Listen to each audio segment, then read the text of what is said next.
Hello, welcome back to understand with excellence. आज का जो वीडियो है वो जो यूपी पीसीएस 2025 का प्रीलिम्स है ना, उसके जितने भी इम्पोर्टेंट टॉपिक हैं सब्जेक्ट वाइज, ठीक है, वो सारे टॉपिक मैं आज बताऊंगा। और यकीन मानिए जो ये मैं टॉपिक बता रहा हूँ, ठीक है, इन्हीं टॉपिक से आपको मैक्सिमम 60 to 80% क्वेश्चन आपको इन्हीं टॉपिक से मिल जाएंगे, सारे के सारे।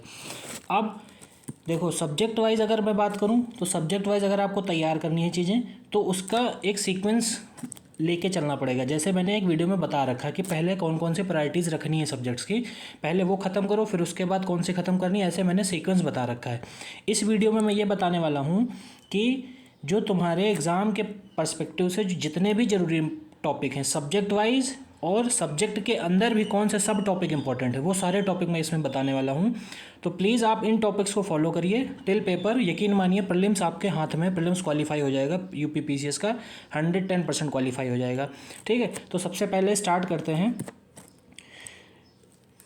हिस्ट्री से। ठीक है, हिस्ट्री में सबसे पहला क्या है, एंशियंट हिस्ट्री। अब एंशियंट हिस्ट्री में सबसे पहले आपको क्या करना है, इंडस वैली सिविलाइजेशन करनी है, गुप्ता करना है, मौर्य करना है, चोलास करना है, पल्लवा करना है, संगम एज करना है, और मोस्ट इम्पॉर्टेंट चीज़ क्या, एक क्रोनोलॉजी बनानी है आपको, जो मैं हर वीडियो में बताता हूँ। हिस्ट्री नहीं तैयार होगी जब तक क्रोनोलॉजी नहीं होगी आपके पास। ठीक, अब जैसे बहुत लोग कहेंगे कि भाई गुप्ताज तो बहुत बड़ा है, मौर्याज ही काफ़ी बड़ा है, अब इस पर पूरा पढ़ना ही है तो फिर ख़त्म ही हो गई ना हिस्ट्री, बचा ही क्या इसमें, सारे टॉपिक तो आ ही गए। तो उसका मैं ये तरीका बता रहा हूँ कि जितने भी ये किंगडम्स हैं, इन किंगडम्स का स्पेशल फोकस आपको रखना है एडमिनिस्ट्रेशन वाले सेगमेंट पे, कि कौन सा किंगडम का कैसा एडमिनिस्ट्रेशन हुआ करता था, है ना। ये चीज़ बहुत अच्छे से करनी है, यहीं से आपका क्वेश्चन मैक्सिमम मिलेंगे, या फिर किंग के ऊपर मिल जाएंगे कि राजा कौन से डायनेस्टी से रिलेटेड है। तो जब आप पढ़ोगे इस किंगडम को तो राजा तो अपने आप तैयार हो जाएंगे, किस किंगडम से रिलेटेड है वो भी तैयार हो जाएगा। लेकिन जब उस किंगडम से रिलेटेड क्वेश्चन अगर मैक्सिमम पूछेगा तो वो पूछेगा एडमिनिस्ट्रेशन वाले सेगमेंट पे, कि एडमिनिस्ट्रेशन कैसा था पर्टिकुलर किंगडम का, वो आपको अच्छे से तैयार रखना है ना। तो ये एंशियंट हिस्ट्री के टॉपिक हो गए।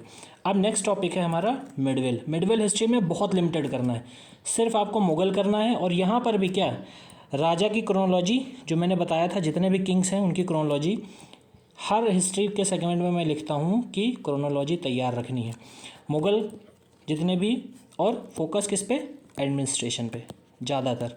ठीक, फिर Vijayanagar empire, most important question, ठीक है, बहुत इंपॉर्टेंट जो है क्वेश्चन आते हैं इससे।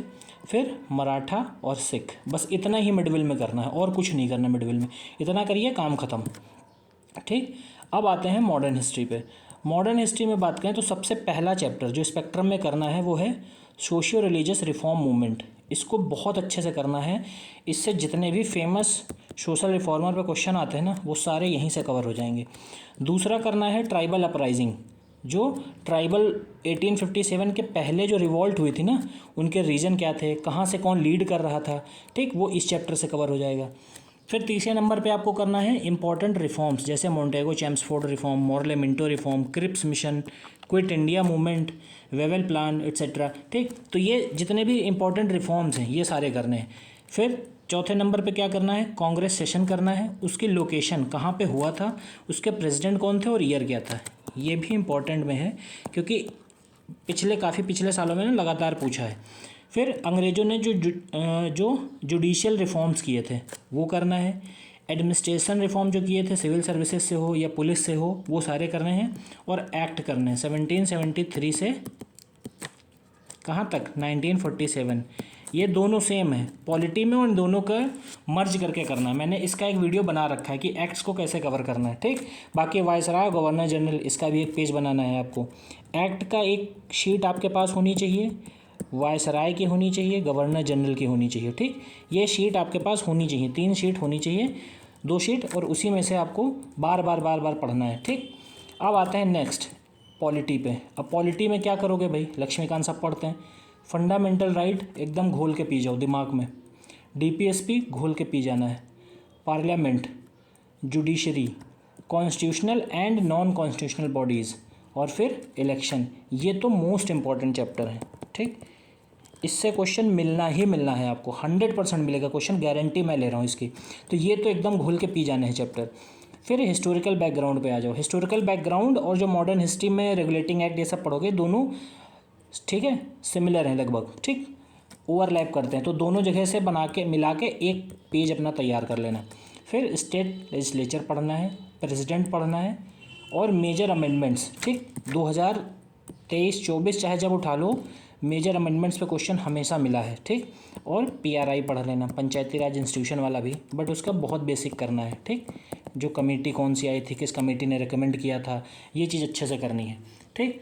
और फिर एक और चीज़ क्या करनी है, कॉन्स्टिट्यूशनल बॉडीज़ करनी है, जो इसमें मैंने नहीं लिखी हैं, कॉन्स्टिट्यूशनल बॉडीज़। इससे क्वेश्चन आता ही आता है, हर हाल में आएगा, पिछली बार ही आया था, फाइनेंस कमीशन और ये सब मैचिंग वाले कॉलम में आया था, ठीक। फिर इमरजेंसी वाला चैप्टर करना है बहुत अच्छे से, इमरजेंसी से भी क्वेश्चन आता है, ठीक है। पार्लियामेंट तो बहुत अच्छे से करना है। फिर आते हैं नेक्स्ट सेगमेंट है हमारा ज्योग्राफी का। ज्योग्राफी में क्या करना है, इंडियन ज्योग्राफी करनी है, कहाँ से, 11th class NCERT, very important. क्या है इसमें, क्लाइमेटोलॉजी एंड ओशनोग्राफी। ये इंडियन ज्योग्राफी नहीं, ये फिजिकल ज्योग्राफी है, ये मिसप्रिंट हो गया, फिजिकल ज्योग्राफी है, ठीक है। तो फिजिकल ज्योग्राफी कहाँ से करोगे, 11th क्लास एनसीईआरटी। और वेरी इंपॉर्टेंट इसके जो चैप्टर हैं वो हैं क्लाइमेटोलॉजी और ओशनोग्राफी। ये दो चैप्टर तो बिल्कुल दिमाग में बैठे होने चाहिए। फिजिकल ज्योग्राफी 90% अगर क्वेश्चन आएंगे तो यहीं से आएंगे, यहीं से सही करोगे। फिर 12th क्लास की ह्यूमन ज्योग्राफी में क्या करना है, मिनरल्स करो, रिसोर्सेज करो और उनकी लोकेशन बहुत अच्छे से करो। और एग्रीकल्चर वाला पार्ट भी इसी में दिया है, एग्रीकल्चर वाला भी पार्ट इसी में करना है। अब मैप में क्या करोगे, मैप में क्या करना है, रिवर करो, पासेस करो, माउंटेन करो, नेशनल पार्क्स करो। और इम्पॉर्टेंट कंट्री की लोकेशन देखो करंट के हिसाब से, करंट में जो न्यूज़ कंट्री रही है ना, न्यूज़ में जो कंट्री, उसकी लोकेशन आपको वर्ल्ड मैप पे पता होनी चाहिए, क्वेश्चन आता है इससे, ठीक। जैसे पिछली बार ही क्या खार्तूम आया था, खार्तूम रीजन आया था और उसके आगे ऑप्शन दिया था क्या, इथोपिया दिया था, जबकि है कहाँ का वो, सूडान का था रीजन, ठीक। वो कॉन्फ्लिक्ट रीजन था उस साल का, तो इसलिए उसने करंट में पूछा था। फिर नेक्स्ट आते हैं इकोनॉमिक्स पे। इकोनॉमिक्स में आपको बेसिक कॉन्सेप्ट्स तैयार रखने हैं, जैसे इन्फ्लेशन हो गया, डिफ्लेशन हो गया, डिमांड सप्लाई हो गया, इस टाइप के बेसिक आपको पता होने चाहिए। बैंकिंग और रेगुलेशन से रिलेटेड सारे पता होने चाहिए। इंपॉर्टेंट जो बहुत इंपॉर्टेंट है उसमें क्या है, इकोनॉमिक रिफॉर्म्स पता हो, 5 ईयर प्लान्स पता होने चाहिए, बैलेंस ऑफ पेमेंट क्या होता है, बजट क्या होता है, जीएसटी। और जीएसटी कितना, बहुत बेसिक, ठीक। जैसे पिछले साल क्या आया था, आईटीसी पूछ लिया था, इनपुट टैक्स क्रेडिट। फिर fiscal policy, important theories given by economist, जो बड़े बड़े इकोनॉमिस्ट हुए हैं उन्होंने जो इंपॉर्टेंट थ्योरीज दी हैं ना, उनको अच्छे से याद करना है। नेक्स्ट सब्जेक्ट है हमारा एनवायरनमेंट, ठीक।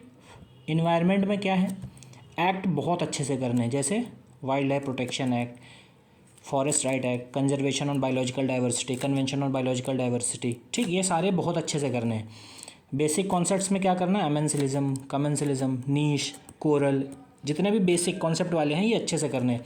फिर important concept given by scientist, जो भी साइंटिस्ट ने इन्वायरमेंट या इकोलॉजी से रिलेटेड जो भी कॉन्सेप्ट्स दिए हैं उनके नाम याद होने चाहिए। इंडेंजर्ड, क्रिटिकली इंडेंजर्ड और एक्सटेंट स्पेसीज़, ये सारी अच्छे से तैयार होनी चाहिए। बाकी जो नेशनल पार्क है ना, ये आप वहाँ ज्योग्राफी में जब मैपिंग करेंगे तो ये उसी टाइम कर लीजिएगा अच्छे से। और मैप की प्रैक्टिस नहीं करोगे ज्योग्राफी कभी सही नहीं होगी, हमेशा गलत होगी। मैप पे बार बार प्रैक्टिस करो, एक बार देख के भरो मैप, एक बार बिना देखे भरो, फिर देखो, फिर बिना देखे भरो, तभी जाके तैयार होगा मैप और तभी क्वेश्चन वहाँ सही करोगे, वरना गलत ही करते रहोगे। फिर आते हैं साइंस और टेक पे। इसमें डिसीज़ वाला पोर्शन अच्छे से करना है, विटामिन्स वाले करने हैं, new technology in current affairs में अगर कोई भी नई टेक्नोलॉजी आई है तो उसको काफ़ी अच्छे से करना है, ठीक। जैसे कोई मिसाइल आ गई, ठीक, एयरक्राफ्ट आ गया, जैसे यूएवी करके आया था, यूएवी अनमैन्ड एरियल व्हीकल पे क्वेश्चन आया था, पेलोड 100 kg है, ऐसा करके क्वेश्चन आया था, ठीक। तो वो करंट का था, बट है किससे, वो नई टेक्नोलॉजी थी तो उस पर आ गया। फिर फेमस थ्योरी जो साइंटिस्ट ने दी हैं, उन साइंटिस्ट का नाम और उनकी थ्योरी, ठीक। ये लूसेंट में भी मिल जाएगी तुम्हें। बायोटेक्नोलॉजी, नैनो टेक्नोलॉजी, ये कहाँ से करना है, ये बहुत बेसिक करना है, इसमें बहुत डीप में नहीं घुसना है। फिर बेसिक केमिस्ट्री और फिजिक्स कहाँ कर सकते हो, टोटली कैन रिलाई ऑन घटना चक्र। जितनी भी केमिस्ट्री फिजिक्स वाला पोर्शन है वो सारा आप घटना चक्र पर रेफर कर सकते हो। यकीन मानो घटना चक्र अच्छे से कर लिए फिजिक्स की और केमिस्ट्री की, कहीं से कोई क्वेश्चन गलत ही नहीं होगा, सारे क्वेश्चन सही कर दोगे, ठीक। तो ये टोटल जो सब्जेक्ट्स मैंने बताए हैं, ये सब्जेक्ट्स के इतने चैप्टर तो आपको करने ही करने हैं अगर यूपी पीसीएस 2025 प्रीलिम्स क्वालिफाई करना है तो, ठीक है।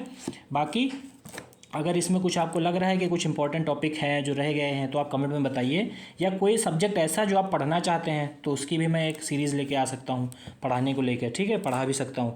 जहाँ पे कोई कॉन्सेप्ट समझ में ना आए, कुछ भी ऐसी दिक्कत है तो आप कमेंट में पिन कर सकते हैं उस क्वेश्चन को, ठीक। तो ओवरऑल ये वीडियो उनके लिए है जो 2025 का प्रीलिम्स दे रहे हैं। इन टॉपिक्स को सीरियसली ख़त्म कर लीजिए, प्रीलिम्स आपका शॉर्टेड है। करंट अफेयर्स का मैंने इसमें नहीं बताया, करंट अफेयर्स के लिए एक अलग वीडियो बनाऊंगा मैं, ठीक है। इसमें सिर्फ स्टैटिक वाला पोर्शन है जहाँ पे कन्फ्यूजन रहती है ज़्यादातर कि कहाँ से पढ़ें और क्या पढ़ें, ठीक है। Thank you.